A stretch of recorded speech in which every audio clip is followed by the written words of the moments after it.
So by the way, pakita ko lang uli yung conversation na yan. Pinrint out natin ni Lisa, yan yung video na yan, narinig nyo na yan. At mamaya, i-discuss uli natin. Ito yung kanilang conversation. By the way, basahin muna natin yung conversation bago ko pakita yung email at saka letter ni distressed mother.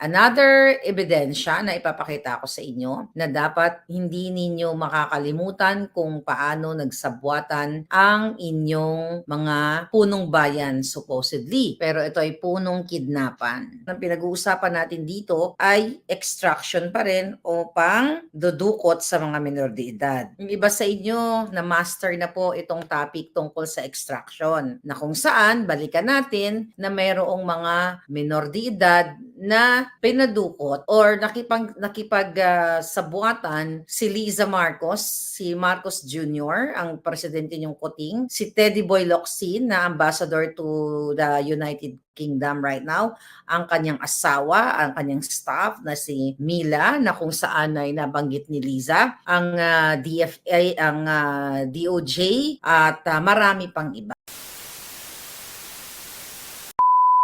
Pinakita ko sa Boljakan kung ano yung itsura ni Maria Lourdes Barcelon or aka Hi Louie na sinendan ni Lisa Tanas ng kanyang ng video message para tulungan siya i-extract ang mga bata. Kumbaga, tulungan siya para mabilis ang pag-authenticate ng mga fabricated na mga papeles para i-extract yung mga bata. Okay, ngayon ipapakita natin ang ebidensya for the first time na hindi nyo pa nakita. So by the way, pakita ko lang uli yung conversation na yan.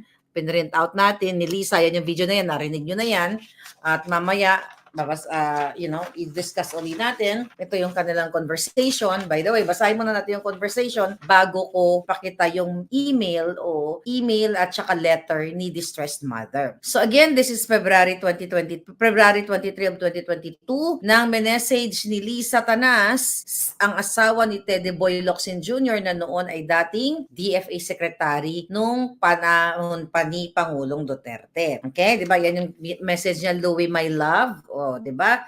Need your convincing powers again. Nakita niyo ba? Nakiusap niya, convincing powers to authenticate yung mga fabricated documents na ginawa nilang, yung mga illegal na ginawa nila, fabricated crime laban kay distressed mother, ay inauthenticate nila para magmukhang original o legitimate para nga nila ma-extract ang mga minor de edad. So dito sa message na ito, February 23 of 2022, di ba, may message ni Lisa. Ayan, yung asawa ni Teddy Boy Locsin. So sumagot naman, okay, ang sabi niya ay, okay, tingnan natin kung ano yung, okay. Di ba may message ni Liza, ang asawa ni Teddy Boy Locsin, na ang nilalaman ng kanyang message na ito, na narinig nyo na, ayan, napost na natin yan sa TikTok, nandyan, sa Facebook, sa YouTube, pero nga hindi natin ipi-play, babasahin ko lang sa inyo, nang sinabi niya yan, Hi Louie, how are you? I'm here in Bacolod, campaigning for my hubby. Sabi niya, look, pinapakita niyo yung t-shirt niya doon, di ba, na may bongbong Kuting. Okay? I'm with Mary Chris and a bunch of gay people. Sabi niya, but anyway, the reason why I called you is I have a favor to ask you. We gave all the documents to Mila.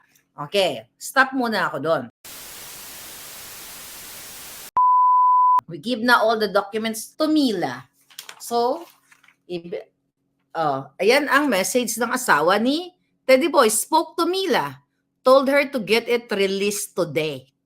Okay?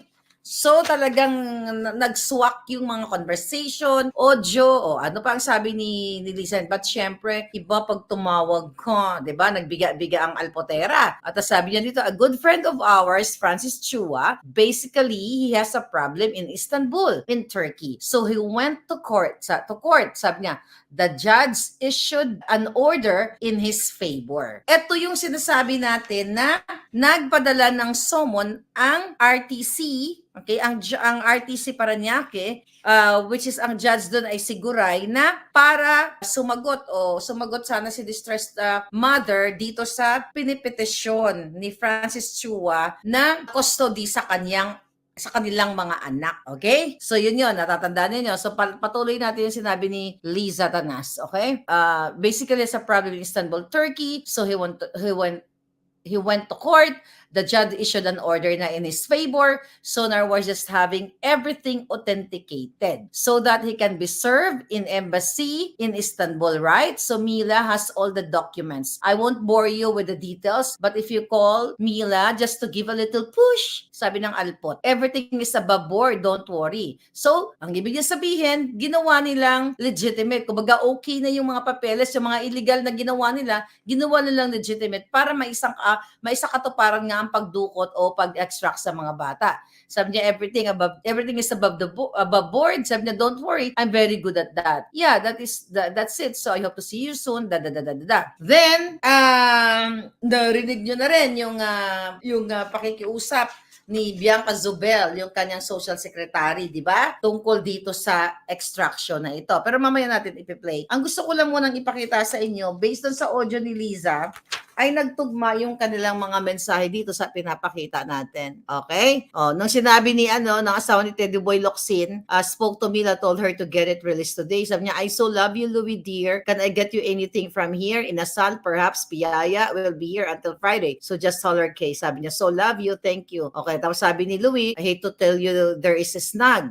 Okay, update ma'am. The division, I think this is from Mila. Division wasn't able to process the documents po since the signature of the person who certified is not updated in their database. Can Yusek Dodo contact Jenny to explain that has to be done? Okay? By the way, dahil nga dito nalaman ng distressed mother na nakialam si Liza Tanas para ipa-expedite, ipa-authenticate yung mga fabricated crime na ginawa nila. So sumulat ngayon ito si distressed mother kay Teddy Boy Locsin na DFA secretary. Ang mga Pilipino, ang mga OFW, tayo mga mamamayan, kapag tayo po ay sumulat sa gobyerno, sa mga ahensya ng government o sa Congress, sa Senate, di ba?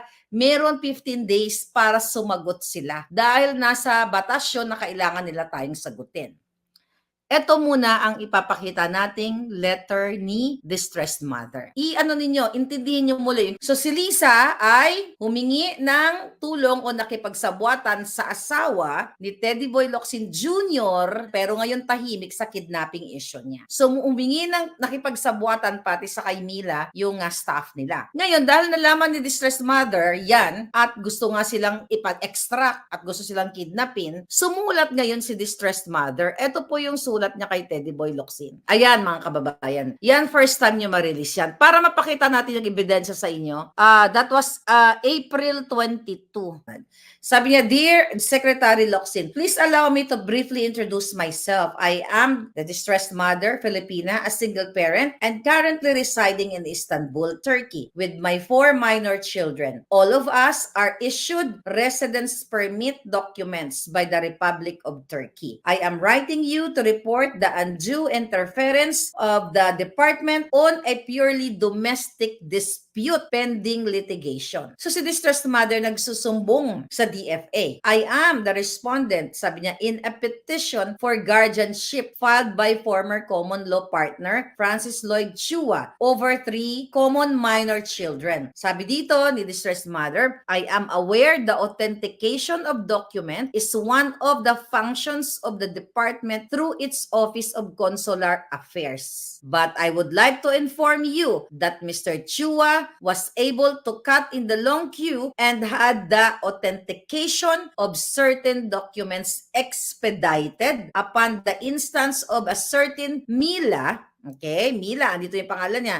Mila from the department and Yusek Dodo for the approval of the permit to travel upon the instance of a certain Louie.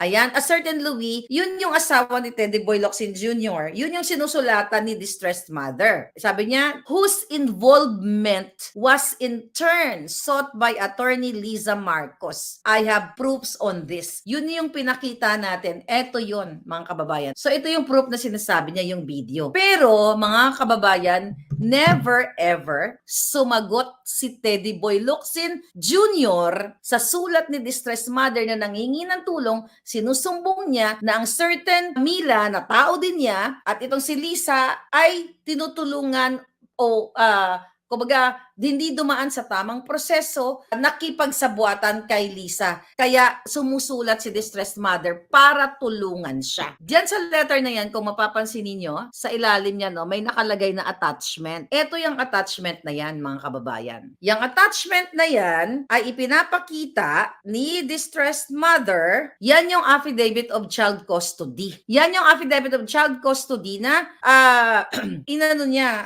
in-apply niya nga dito sa konsulado ng Istanbul, okay? Philippine Consulate. Ang sabi niya dito, I am the distressed mother, basahin niyo yan, a Filipino citizen of legal, single, and resident of number Parañaque, okay, Manila, Philippines. After having sworn in accordance with law, I do hereby depose and state that I am the biological mother of, okay, sinabi niya yung pangalan ng anak niya. And so nakalagay dito, sabi niya, Article 234, sabi niya, and according to counsel, okay, my daughter, sabi niya, is to date still a minor under the law of Republic of the Philippines pursuant to Article 234 of Executive Order Number 209, otherwise known as the Family Code of the Philippines. Article 234, emancipation takes place by the attainment of majority unless otherwise provided. Majority commences at the age of 18 years. And in Article 165, children conceived and born outside the valid marriage